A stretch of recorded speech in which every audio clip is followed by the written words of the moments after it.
All right. The Abomination of Abortion, Part 4. We're on line number 11. Roe versus Wade is Constitution and was popular when it was passed. The truth is, if we still believe in Americans' founding, and I say if because a lot of these pro-abortionists don't, and that's convenient, by the way. If we still believe in America's founding and the phrase in the Declaration that says, and I quote, you've probably heard this, we hold these truths to be self-evident, that all men are created equal, that they are endowed by their Creator with certain unalienable rights, that among these are life, liberty, and the pursuit of happiness, unquote. If we believe in this founding principle, a bedrock principle of America and its structure that girds our culture and our laws and everything else, this suggests that the government did not and does not provide the right to life. It is endowed. You are born with it. It exists the minute you are conceived, honestly.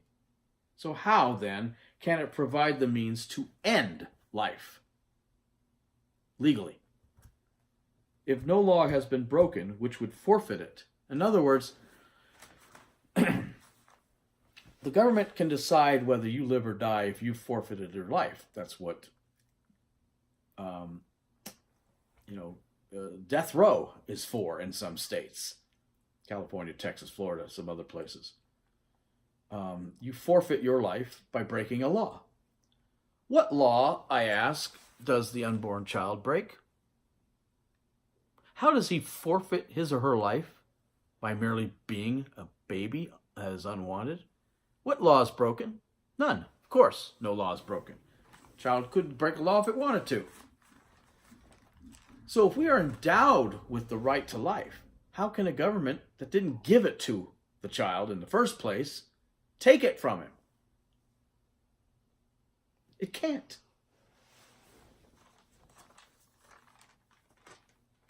The right to life should outweigh inconvenience, the cost of having the child. It should outweigh the depression for having to have a child, etc., etc., etc. But we've decided for selfish reasons that all these ancillary reasons for not having a child, for getting rid of a child, outweighs the right of the life of the child. Ridiculous. The Due Process Clause of the 14th Amendment, which included the right to privacy, was broadened by the liberal Supreme Court in 1973, Justice Blackmun and his irksome ilk, to encompass abortion. But he had to stretch the meaning of right to privacy almost like taffy in order to broaden it enough to include abortion. But, that made it somewhat, unconstitutional.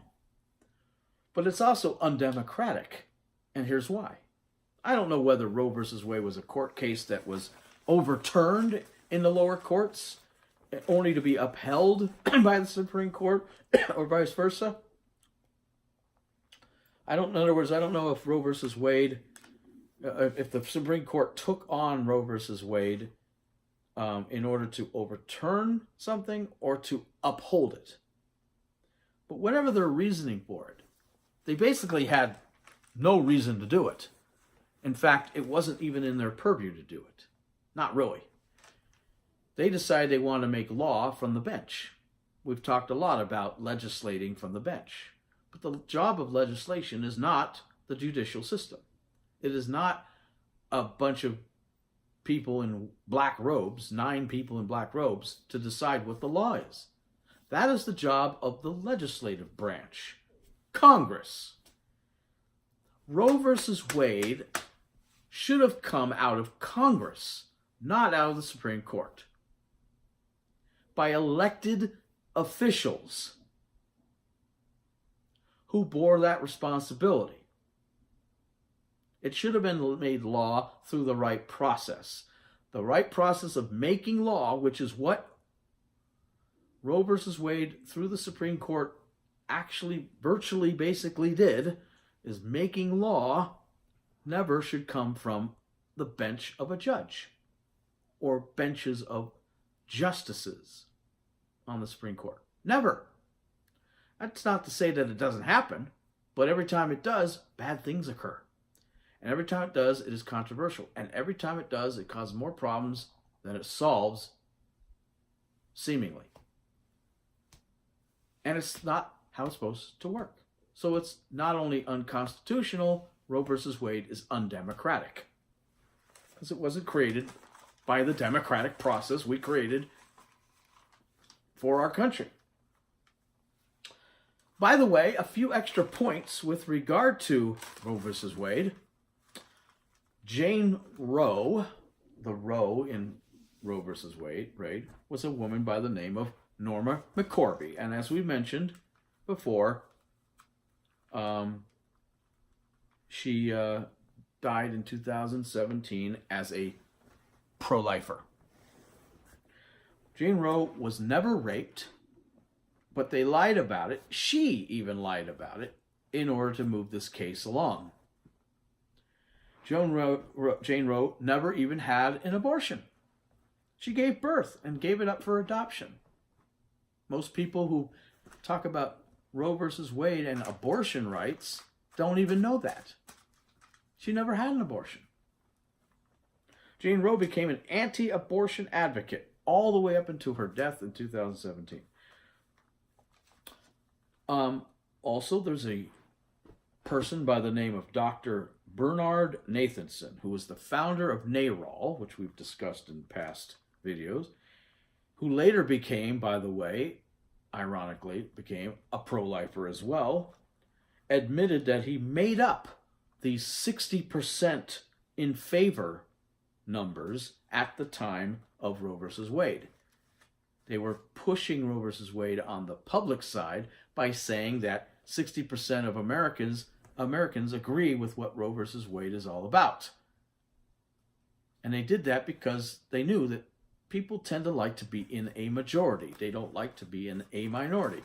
So Nathanson later admitted he made up the number out of whole cloth. The polls showed exactly the opposite. And I don't mean the opposite, mean 40% were for it. No, it was like virtually, like very, very small percentage were actually for it. He also admitted that he exaggerated that 1 million abortions had taken place by 1973.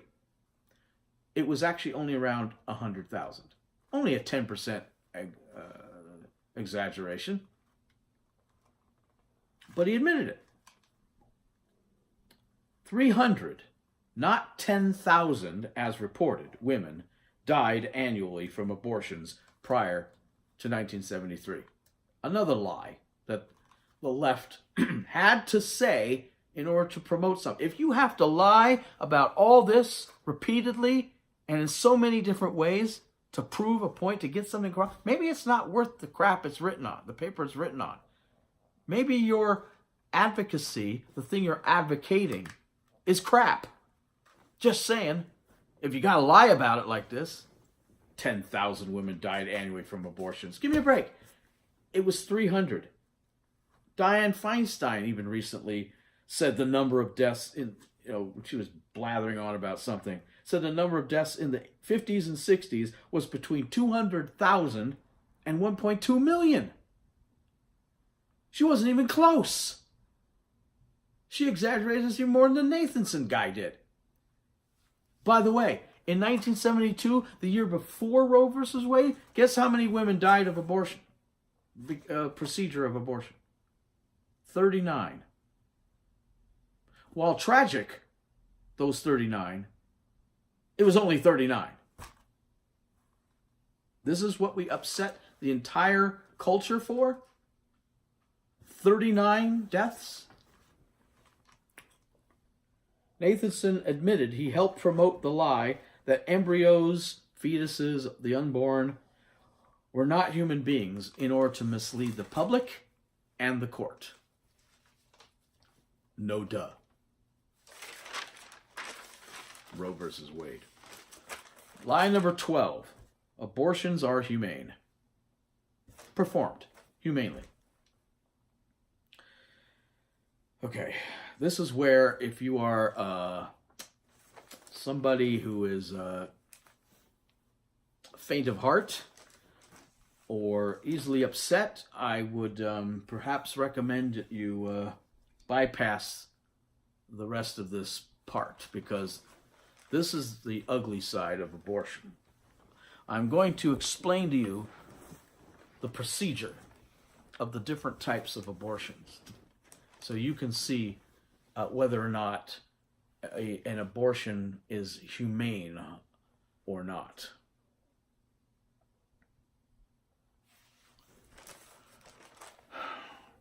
The process for a surgical abortions and chemical abortions. 1. Partial birth abortion.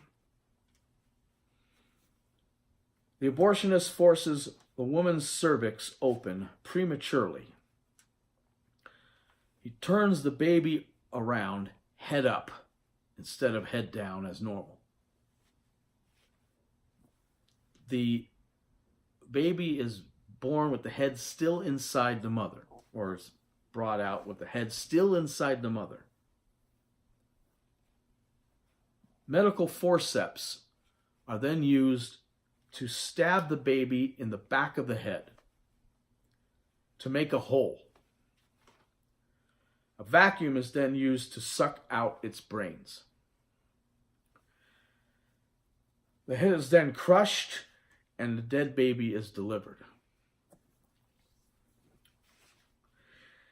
If this same exact procedure was performed with the head outside of the woman's body, this would legally be called a homicide. That is how close to murder partial birth abortion is, if you believe it to not be murder otherwise. 2. Induction abortion. A 10-inch long needle is used to stab the baby's heart before injecting digoxin, I believe is how it's pronounced, which causes a massive heart attack. Anesthesia is not administered. The baby can still feel this pain. 2 or 3 days later, the dead baby is delivered. Now, these procedures are done at different times of pregnancy. Depending on the time, how far along, would determine the procedure that they might use. 3. Dilation and evacuation abortion. The cervix is artificially opened. Forceps reach inside the uterus to grab pieces of the baby, and is used to rip the body limb from limb, pulled out one by one. This procedure can accidentally rupture the mother's bowel, by the way, leading to medical problems with the mother. Nurse reassembles these body parts to make sure no parts are left inside, otherwise there could be infection. 4. Dilation and curettage. A curette, a cross between a steak knife and a spoon, is inserted into the cervix to carve the baby into pieces and then scoop out the remains.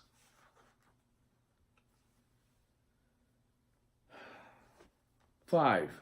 Vacuum aspiration. A strong vacuum is used to suck the entire baby out, along with the placenta and contents of the womb. The baby is disposed down a toilet or a medical waste bin.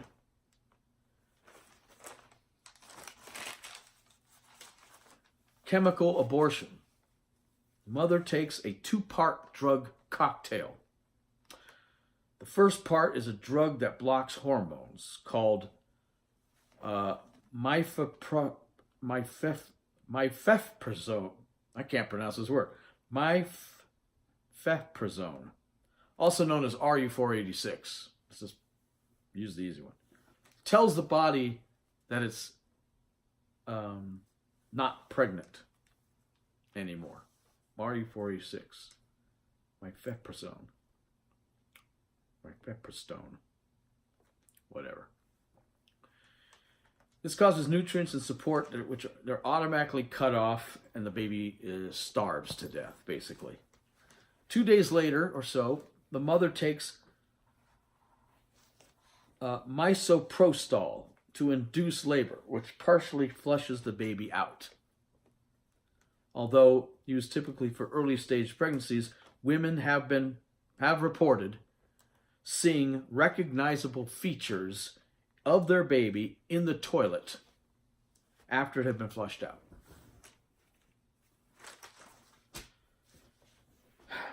Now, I want to ask you, where is the humanity in that?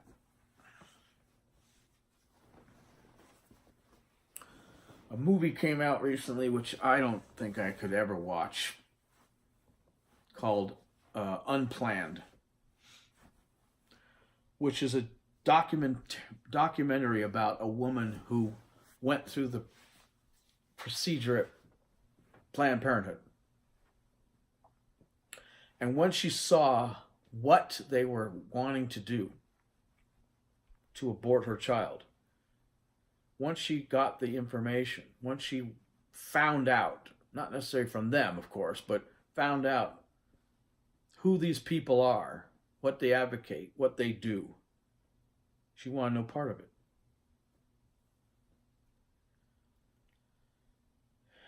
You know, there's this little movie, what was this movie? It was a movie with Matthew McConaughey and Sandra Bullock. I can't think of the name off the top of my head, but anyway, she's this lib college student who comes down south, meets Matthew McConaughey, who's the lawyer for Samuel L. Jackson, who killed a man for having raped his baby girl, his daughter, not baby girl, his very young daughter. And he killed the guy because justice was not served. And they were talking about death row, and she got all on her liberal high horse about, you go to see a man die. You go see how they put a needle in his arm or have him chained to a chair. You watch the guy go into seizures and blah blah blah. And he says, that's because you're a liberal. I'm a left winger too, but I'm not a radical liberal. There's a reason for these things and blah blah blah. I'm trying to take her off the branch that she clung to in her righteous overload. So it's okay for liberals to spout righteousness when it comes to their pet peeves against, say, the death penalty. But God forbid they should let people go see the truth about abortion. Again, hypocritical. If one bothers you, the other should bother you. Why don't they? Now, it's a lot more humane to stick a needle in someone's arm and cause him to die without pain, because the chemicals make the person numb before they kill him, than it is to do what they do to this child in the womb. Which, by the way, when you're talking about ripping body parts or carving them, you're talking about a child that is almost fully developed and definitely feels pain. They do nothing to stop that pain. Keep that in mind. Imagine yourself in a womb, and all of a sudden this serrated knife comes into the womb and starts hacking your arms and legs off without anesthesia. Can you, I imagine, even imagine such horror? Part 5 coming up next.